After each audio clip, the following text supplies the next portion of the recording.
Welcome to Legal Toolkit, bringing you the latest legal trends and business initiatives to help you manage your law firm.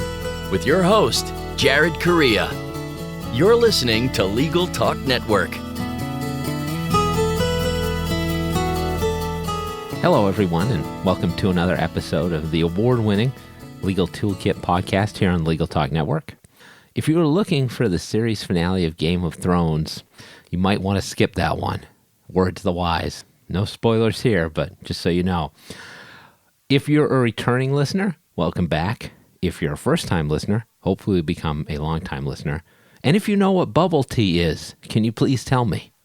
As always, I'm your show host, Jared Correa, and in addition to casting this pod, I'm the CEO of Red Cave Law Firm Consulting, which offers subscription-based law practice management consulting services to law firms, bar associations, and legal vendors. Check us out at redcavelegal.com. I'm also the COO of Gideon Software, Inc., which offers chatbots, the first-to-market chatbot builder, and predictive analytics created specifically for law firms. Find out more at www.gideonlegal. Last but not least, because I don't have enough to do, clearly, you can listen to my other podcast, The Lobby List, a family travel show I host with my wife, Jessica, on iTunes. Subscribe, rate, and comment. I think I'm the star of the show. My wife thinks differently. But here on the Legal Toolkit, we provide you twice each month with a new tool to add to your own legal toolkit so that your practices will become more and more like best practices. In this episode, we're going to talk about how to build a more productive small law firm. But before I introduce today's guest, let's take a moment to thank our sponsors, without whom there would be no such podcast. Nexa, formerly known as Answer One, is a leading virtual receptionist and answering service provider for law firms. Learn more by giving them a call at 800-267-9371 or online at www.nexa.com. Scorpion crushes the standard for law firm online marketing with proven campaign strategies to get attorneys better cases from the internet. Partner with Scorpion to get an award-winning website and ROI-positive marketing programs today. Visit scorpionlegal.com/podcast. TimeSolve is the #1 web-based time and billing software for lawyers. Providing solutions since 1999, TimeSolve provides the most comprehensive billing features for law firms big and small. www.timesolve.com. That's TIMESOLV. Leave out the final E. My guest today is Jane Oxley, who is the president of Smokeball. Smokeball empowers small law firms to manage emails and documents easily, create documents faster through clever automation, and provides a digital filing system in the cloud so law firm and staff can work together from anywhere. Jane has worked with Smokeball and Leap since 2008, so she's been in the legal vertical for quite a while. And I should say, I can't forget to mention this. This is Jane's first podcast, so I'm very excited that she's come to us. Jane, welcome to the big show. Thanks, Jared. I'm really excited to be here for my first podcast. We're going to go easy on you. Don't worry. I hope so. I know what bubble tea is, if that helps. But Oh, can you tell me what it is? I have no idea what bubble tea is. So my 13-year-old loves it. It's like a tea that's very popular in Asia, and you basically they put lumps of boba in it, which are like these little tapioca bubbles. So it has a really thick straw that you suck them up through. It's kind of weird. I'm not a fan of it. Sounds horrible. Thank you for letting me know, though. No worries. I think I will stick to regular tea. Anything tapioca? I'm not a tapioca guy. It doesn't sound good, does it? But anyway. Not particularly appetizing. Kind of Well, thank you. Now I'm never going to have to buy a bubble tea, so I appreciate that. Pleasure. You saved me probably like $30 because I bet that's how much they cost. Something like that. So let's talk about you. I always start off with an icebreaker question, so here's yours. You made what I think is probably a really poor life decision. You moved from Australia to Chicago. Respectfully, why on earth would you do that? You know it's cold in Chicago, right? Yeah. Well, there's a couple of reasons, and I think one thing I should say is that I did not realize how cold Chicago got when I moved here. I had really no clue. In fact, I thought it only got this cold in at the poles, basically. But the reason I did it was because I moved countries when I was small, from New Zealand to Australia, and I thought it was really good for me as a human. And so I thought I'd give my kids the same experience. And then the main reason was really to start something. You know, Smokeball was a brand new product. This was a brand new market, and I love building things. I love starting something from nothing and watching it grow. So it was a really great opportunity to do that on the other side of the world. And so are your kids enjoying Chicago? My kids love Chicago. Yeah. I mean, Good. we've been here for 5 years now, so they're kind of part of the furniture. So you're used to it? Yeah. I mean, they don't mind the cold, mostly. Well, good. Just so you know, pretty cold in Chicago. But I'm in New Hampshire a lot, which is just north of where I live in Massachusetts. And last year we went up, and I got out of the car, and it was negative 45 degrees. Oof. Yes. My kids are like, why don't you bring all the stuff in to the condo? And I was like, great. No one else wants to volunteer. But they're like, watch out for bears. And I was basically like, all the bears are dead. It's insanely cold out here. Frozen into caves. Yeah. Pretty much. Yeah, yes. Have you seen it get that cold in Chicago yet or no? It did this winter. It was like I think they called it like a second polar vortex. And we had to work from home for 2 days because basically you could get frostbite in a minute, which seems inconceivable, but yeah, so we dutifully stayed inside and did not die. So that was a good thing for our clients. Nice work living. Welcome to America. Yeah.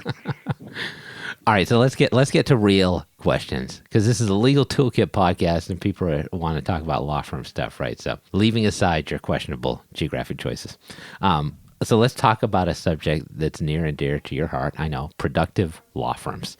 So just broadly, like, why is it really important for law firms to be productive in this day and age when there's so much competition out there for legal services? Yeah, well, because I'm a nerd, I kind of looked up the definition of productivity, which is basically the effectiveness of productive effort as measured in terms of the rate of output per unit of input. So I think, even taking the competitive landscape off the table, if you're not geared up to be productive as a law firm, you're basically working too hard. You're working too hard and you're not getting the benefit out of it. And as someone who works with small law firms exclusively, we feel that they do really important work in their communities. They're helping, small businesses and families with all of their mess, and they deserve to have a more enjoyable time doing it. They deserve to make some more money doing it, and they can also help more people if they are more productive, if they're, got more output. So I think and then when you layer in the competitive aspect, which is that, the more productive you are, the more you can compete on price and other terms. It's going to get to the point where you either need to be productive or you're going to have to sort of more productive than you are today, or perhaps you won't survive. I know this is your first podcast because you took the time to come up with a definition for productivity. So I appreciate that. I just wanted to let you know. Well, thanks. Pleasure. I stopped prepping for this podcast in 2015. Don't tell anybody. Well, I saw you did the whole theme around productivity, so I was like, well, what is productivity? Well, there's some prep. You don't need to blow up my entire spot here. So I did do a little bit of work. Let's move in the direction of talking a little bit more about productivity, because I think it's hard for a lot of law firms to get more productive. They don't know what that means. Is it a mindset change? Is it something else? So what's the most important first step for a law firm to decide that they're going to get more productive and then move ahead and actualize that? What's the first thing they should be doing? I think it is a mindset change. I think you probably hit the nail on the head. I was talking to a friend a few weeks ago who's on the board of a mid-sized law firm, and funnily enough, she was having a conversation at the board, about one of the groups in the firm saying that they needed to increase their productivity, and the partner who's the head of that group said, yeah, we need to hire more people. And I think that has sort of been this long-standing thing for a lot of firms, is that, productivity equals headcount, and that simply isn't the case. And I think really what it is about treating your law firm as a business. And as soon as you do that, you start looking at KPIs and numbers, and you start to understand how productive you are and where opportunities lie. And I think, as someone who is inside a lot of law firms, I visit many, many law firms every month. I can tell how productive they are really as soon as I start talking to one of the owners. And the clue is usually that you can tell they treat it as a business. And the difference between our, the best firms that work with us and the ones that struggle the most, really, it's really the same line. If you if you're happy to accept that you are not only a lawyer, but also a business person, you're going to have a more productive business, and you're also going to be able to do a better job of doing the law at the same time. You'll have more time to, devote to the law and not to kind of feeling like you're cleaning up messes or you're sort of spinning out of control the whole time. That's great. And I'm totally on board with that philosophy. Like throwing money at a problem in just a bulk fashion is generally not going to fix anything. It's not, but I think that's, I think it's just how a lot of law firms grew up. Even in our industry, people say, how successful are you? And they go, how many people have you got? And that's not a definition of productivity. If you can make hundreds of millions with 3 people, I think you're doing better than if you've got 3,000 people. So. Oh, absolutely. And on that note, we're going to take our first break. Here are some of the things that you should buy. If you're missing calls, appointments, and potential clients, it's time to work with Nexa Professional. More than just an answering service, Nexa's virtual receptionists are available 24/7 to schedule appointments, qualify leads, respond to emails, integrate with your firm's software, and much, much more. Nexa ensures your clients have the experience they deserve. Give them a call at 800-267-9371 or visit them at nexa.com/podcast for a very special offer. Okay, thanks for sticking around. Now that I've completed level 8-4 on the original Super Mario Brothers, we can return to our conversation with Jane Oxley of Smokeball. We're here talking about productive law firms, so let's be productive and get back to it. So Jane, one of the ways that law firms can become really productive is by adding the right technology. And we'll talk specifically about some technology options in a second, but how does a law firm choose the right software? Which is a question I get constantly in my consulting work. Yeah, I think it's a really hard question, isn't it? I think the best way to do it is probably before you look at a single product, you need to figure out what you actually need. And I think a lot of law firms don't do that. In sales, we kind of call them your pain points, but I think maybe you look at it as in what are the major time sucks in your firm? So where are you spending a lot of time that you really don't need to be spending time? Or what are opportunities for you to do things faster? I think it's really important that you not only look at the attorneys, but also your staff, or your staff, to use the American term, because they often have a really good handle on where you're losing time and where opportunities lie. So I think don't start by looking at products to just kind of do a blanket, I'm going to increase productivity. Look at what you need and then make a checklist of what you're looking for. And when you're looking at products, make sure you actually see the product doing the thing that they say it can do. I see this all the time in the wild that, they said that it would do this, but it doesn't do it. So make sure you see it. You see how many clicks it takes. You see what it looks like. You can see that it's user-friendly, all those kind of things. And I can tell you that 95 out of 100 firms that we encounter in sales don't do this. They do not come with a checklist of what they're looking for. They are kind of like, we need to make, whatever it is, be more productive. We need to solve this pain point. We need to get some software. And they just get the one that, for whatever reason in the sales process, appeals to them the most. I think you really need to look at what the problem is that you're trying to solve. And from there, that's when you can start talking to, consultants, friends, colleagues, practice management advisors at your local bar association. And then I think the other piece is before you engage with a company, make sure that the company is a good company. So service is everything when it comes to software. You need to make sure that you're finding the right partner to work with. I'd say that one clue would be something like a business is, on the best place to work list, that kind of thing, some kind of independent verification that these are good people. If they're good to their staff, they tend to be good to their clients. There's kind of usually a virtuous circle that happens. So, know what you're looking for. Make sure you're finding someone who's going to be a partner from you, and then seek verification from people that you know or people that work in a similar practice area to you, because they are more likely to have the same pain points as you.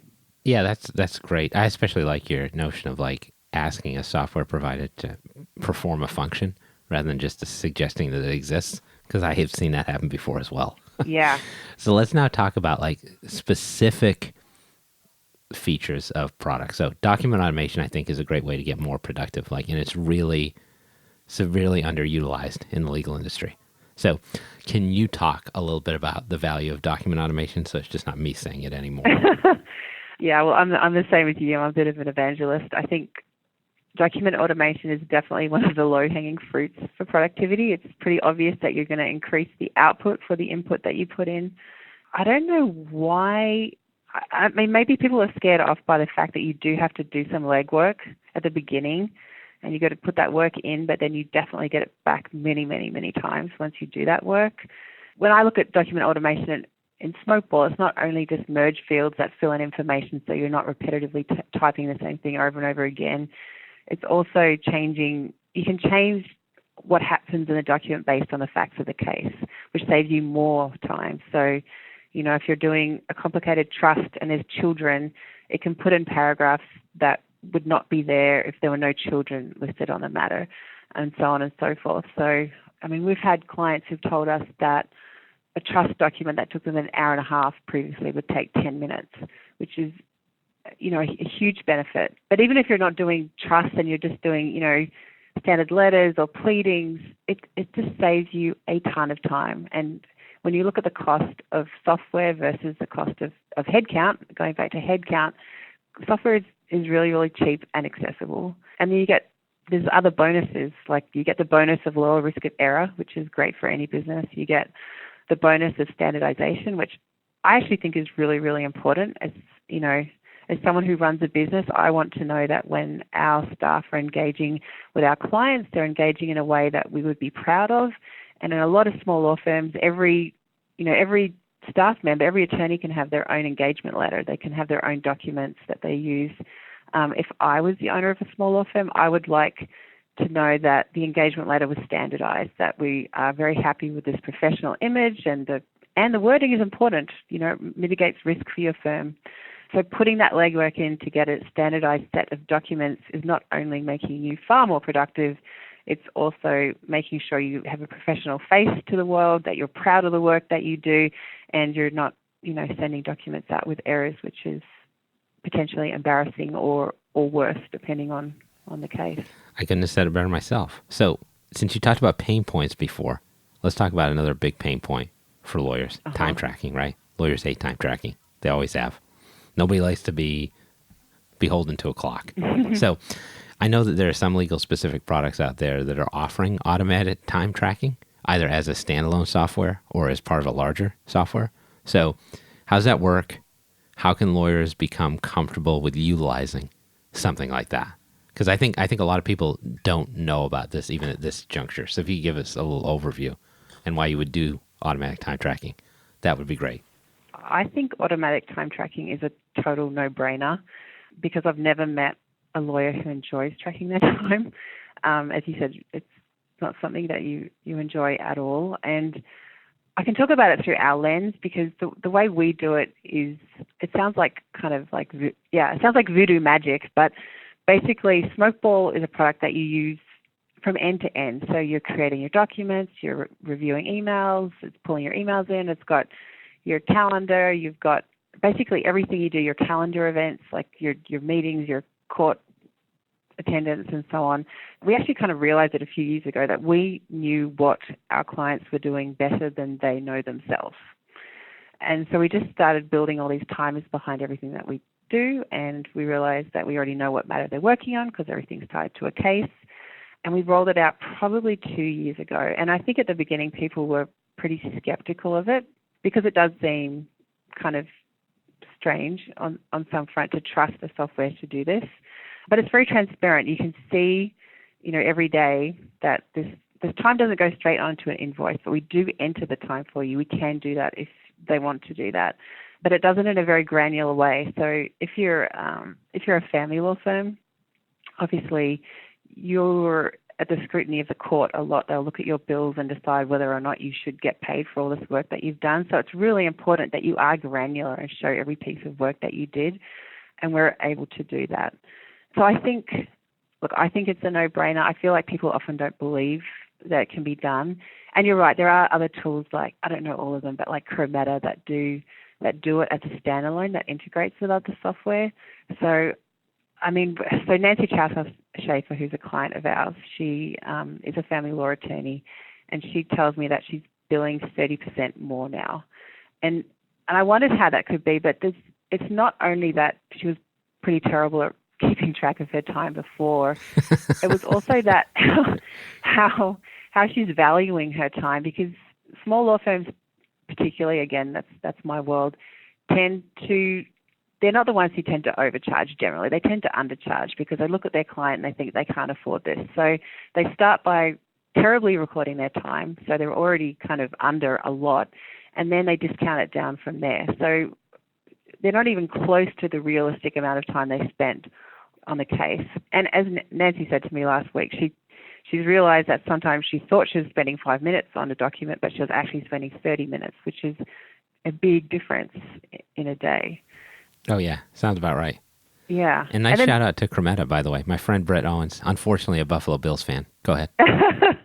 And then on the other side of automatic time tracking is that there's definitely a shift to flat fee or fixed fee work, which is something as a consumer of legal services, I'm a really big fan of. But I think law firms are really scared of doing it. And the only way to be able to understand if you're profitable on flat fee work, that's hard to say, is if you do track your time. And so, with Smokeball or Chromata or another service, you can actually see how much it costs you to get that work done. And in the back of Smokeball, you can put in everyone's overhead. So if you've got 3 staff working on a case, we can kind of put in what their annual salary plus overheads is, and then it will say, look, you billed $5,000 for this estate plan, and this person did this much work, this person did this much work, this person did this much work, and this is how much you made or did not make on the case. So it gives you, even if you're not a time biller, it gives you really great tools to understand how you can be profitable and how you can set fixed fees or how you can move towards them as well. Yeah, you make a great point that lawyers are bad at billing for value, and then they're also bad about trusting software, which you kind of have to do to an extent in the modern world. So with that, we'll come to our last break. Now, while I look for the souvenir popcorn helmet I bought last night at the Red Sox game, listen to these words from our sponsors. Do you feel like your marketing efforts aren't getting you the high-value cases your firm deserves? For over 15 years, Scorpion has helped thousands of law firms just like yours to attract new cases and to grow their practices. As a Google Premier Partner and winner of Google's Platform Innovator Award, Scorpion has the right resources and technology to aggressively market your law firm and to generate better cases from the internet. For more information, visit scorpionlegal.com/podcast today. Imagine billing day being the happiest day of the month instead of the day you dread. Nobody went to law school because they love drafting invoices for clients. At TimeSolve, our attorneys save on average over 8 hours a month in billing work. That means more billable time and turning billing day into happy day. Learn more about how to get to your time and billing happy place at timesolve.com. That's www.timesolve.com. Remember, that's timesolve.com.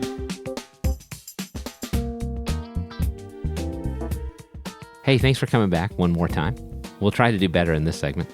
So let's get back to our conversation with Jane Oxley of Smokeball, who's talking to me about how you can get more productive in your law firm. So Jane, at this point, we've talked about different types of software tools that lawyers can use. But one problem with using a lot of different software tools is that you'll quickly find that your information becomes siloed. So you've got one set of information in here, one set of information in there, and you're dealing with maybe 9 different sets of info across 9 different software platforms. So how can lawyers manage for that and try to make sense of all of that potentially segregated data? It's a really good question, and it's one that I don't think there is an easy answer to. I think fundamentally you don't want to have critical information in multiple places, and that is why people often want to find software in the first place, is to kind of streamline their operations. And if I think about it just across the legal market, what I tend to find is that, if you look at big law, they always go sort of best of breed with software. So they're choosing the best document management system and the best email management system and the best billing system, and they have big teams of people who try to make sure that these systems talk together in a decent way at all times. But those resources, they're just not available to smaller law firms. So I think you need to find a product which is going to be your source of truth. And something like Smokeball or, another case management system, there's a lot of them out there now, is definitely going to be the main place where you're going to house your data. And from there are going to be integrations. And depending on the product, there could be many available or not so many available. So if you look at a Clio, for example, there's a million different integrations available. If you look at Smokeball, we don't have a million integrations, but we try and choose the ones that we believe are the best for our clients. And we do really, really deep integrations to make sure that they, they're really fail-safe, because we know that our clients don't have this big IT team. And if they need help, guess who they're going to call? They're going to call us. So we want to make sure that it works well. So I think choose something that's going to be your source of the truth. And again, just as I was saying before about if there's something that you need, see it in action. Don't just hear that it does it. I sort of call them checkbox features or checkbox integrations. If there's an integration that is really important to you, see how it works in action, because an email management integration can be very, very different, and it could be something that requires more manual work and more manual clicks, or it can be something that's totally automatic and it eliminates the whole task from your life. So I think the first thing is choose your one system to rule them all, whatever that's going to be, and then make sure those critical the critical integrations that you need are available to you. All right, easy question. What's the number one problem you see facing small law firms, and how should they fix that problem? No pressure. That's it. Yeah, no, all the easy questions. I'm guessing that your audience is probably not the typical small law firm, but... No, they're the wisest small law firms in the country, perhaps around the globe. Right, everyone? Hi, everyone.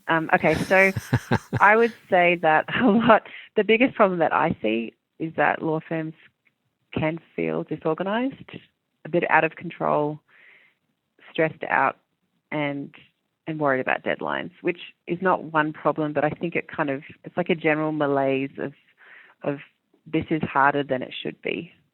Does that make sense? Yes. Disorganization is a problem, even with the more organized. Yeah.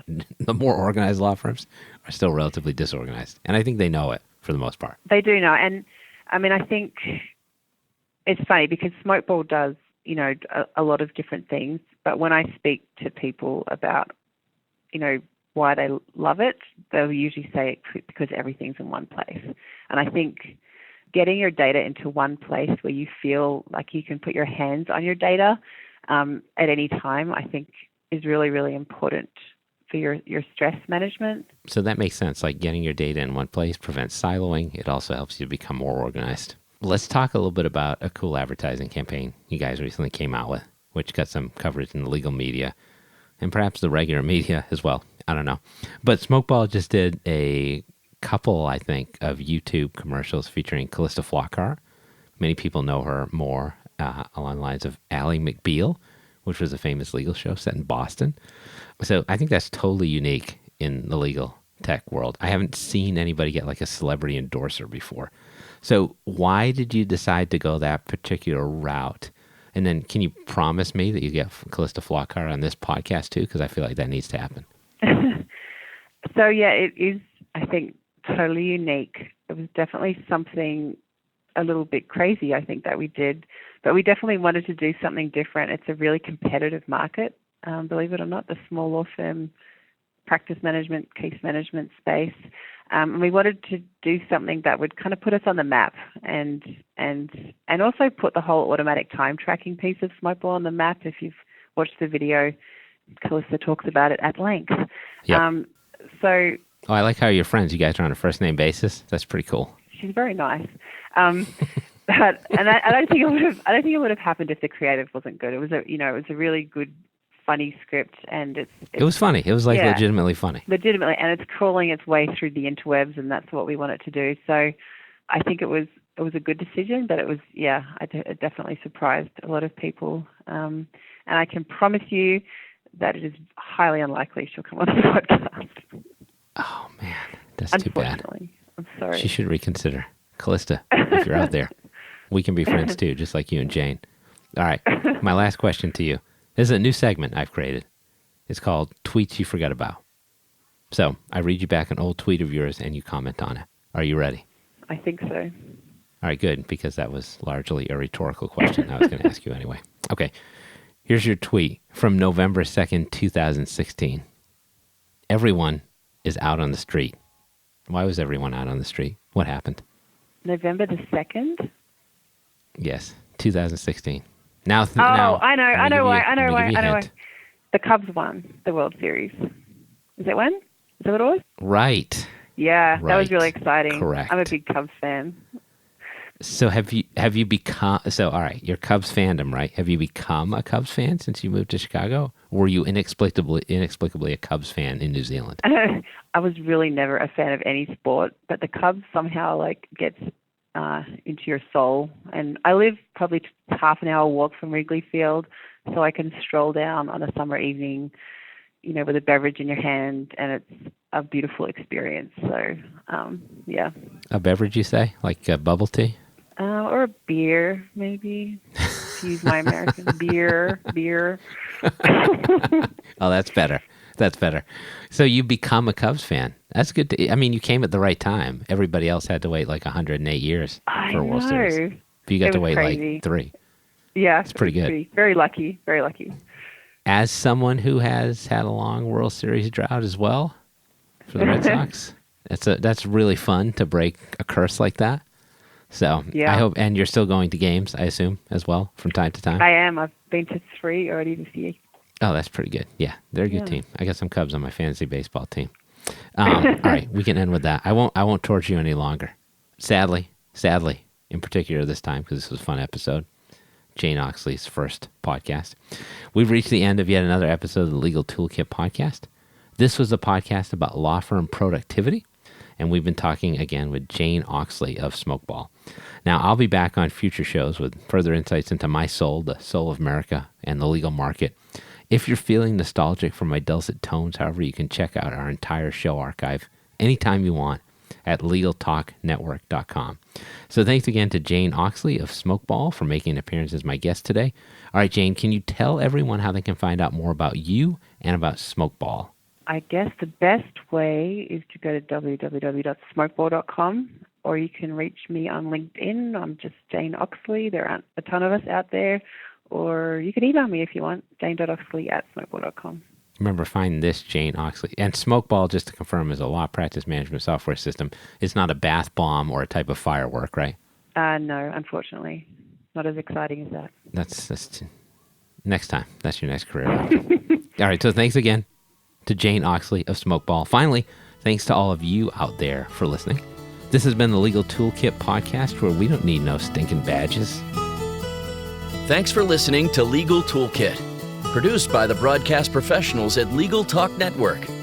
Join host Jared Correa for his next podcast covering the current business trends for law firms. If you'd like more information about today's show, please visit LegalTalkNetwork.com. Subscribe via iTunes and RSS. Find Legal Talk Network on Twitter, Facebook, and LinkedIn. Or download the free app from Legal Talk Network in Google Play and iTunes. The views expressed by the participants of this program are their own and do not represent the views of, nor are they endorsed by, Legal Talk Network, its officers, directors, employees, agents, representatives, shareholders, and subsidiaries. None of the content should be considered legal advice. As always, consult a lawyer.